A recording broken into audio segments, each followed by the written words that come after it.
ఈరోజు పాస్టర్ పగడాల ప్రవీణ్ మరణం పైన అనుమానాలు వ్యక్తం చేయని వాళ్ళని ఇది యాక్సిడెంటే హత్య కాదేమో అని ఎవరు మాట్లాడినా కూడా అతని హార్డ్ కోర్ అభిమానులు, కొన్ని క్రైస్తవ సంఘాల ప్రతినిధులు వాళ్ళని ఆర్ఎస్ఎస్ ఏజెంట్లుగాను, లేకపోతే ముసుగులో ఉన్నటువంటి అంబేద్కరిస్టులుగాను, లేకపోతే అమ్ముడు పోయినటువంటి వ్యక్తులుగాను చేస్తున్నారు అది. అండ్ బైఎస్ఎంఏ అలాగే మీ మీద కూడా జరిగింది.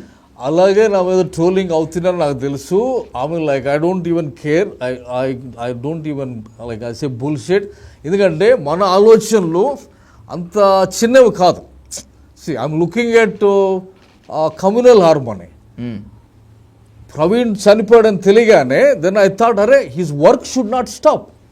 నేను ఆలోచించింది ఎక్కడంటే ఆయన పర్పస్ ఏదైతుందో ఈ మ్యూచువల్గా డిబేట్ చేసి వాట్ యు కాల్ అంటే ఆయన లైన్ క్రాస్ చేసేయడం లేదు, నేను ఎక్కువ ఫాలో కాలేదు. కానీ బట్ వెస్ట్రన్ వరల్డ్లో నేను చూసిన డిబేట్స్ అవి సమాజానికి చాలా ఉపయోగపడతాయి. కాబట్టి ఆ వాతావరణం ఇక్కడ చెడొద్దు, కమ్యూనిటీస్ మధ్యలో ఆ డిబేట్స్ కంటిన్యూ కావాలి, మంచి వాతావరణం ఉండాలి అని నేను క్రిస్టియన్ అయినా కూడా వాళ్ళ ఆఫీస్కి వెళ్ళి నాకైతే ఏమీ అవధానం కనిపించలేదు.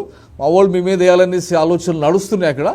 So I condemn that, but let us carry on peacefully అని చెప్పి నేను వచ్చిన అనమాట.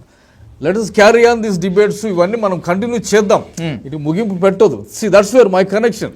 2018లో ఫస్ట్ టైం నేను స్టార్ట్ చేసినాను ఇంటలెక్చువల్ మూమెంట్ అనేది హైదరాబాద్లో. నేను కంచాయలేని కలిసినా నేను డాక్టర్ విశాల్ మంగళవాడి అన్నటువంటి సోషల్ రిఫార్మర్ని. ఓకే, ఆయన స్విట్జర్లాండ్లో ఉంటాడు and he authored so many books అనమాట.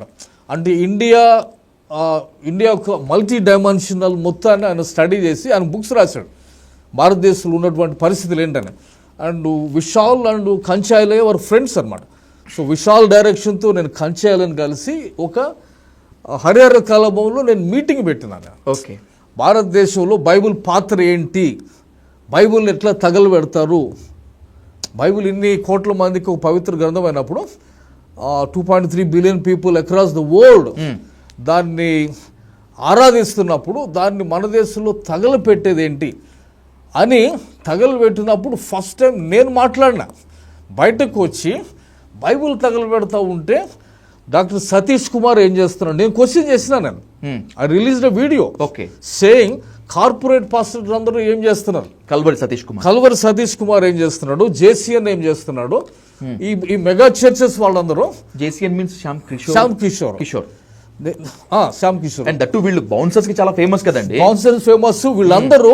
నేను అన్నదేమంటే సతీష్ కుమార్ నువ్వు భారతదేశంలోని అతిపెద్ద సంఘానికి కాపరి వేల కొలదుగా వచ్చేస్తున్నారని చెప్తున్నావు కదా, ఈ బైబుల్ తీసుకునే కదా నువ్వు నడుస్తున్నావు, మరి ఈ బైబుల్ తగలబెడుతుంటే నువ్వు బయటకు ఎందుకు రావాయా అని అడిగినా.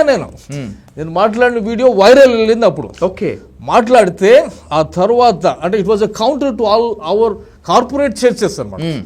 బయటకు ఎందుకు రారు, బయటకు వచ్చి ఒక ప్రెస్ మీట్ పెట్టలేరా మీరు, దీని మీదనే కదా మీరు ఇంత పెద్ద హంగామా చేస్తున్నారు, బైబిల్ మీదనే కదా, ఎందుకు బయటకు రారు అని క్వశ్చన్ చేస్తే మహాసేన రాజేష్ ఒక్కడు కదిలాడు.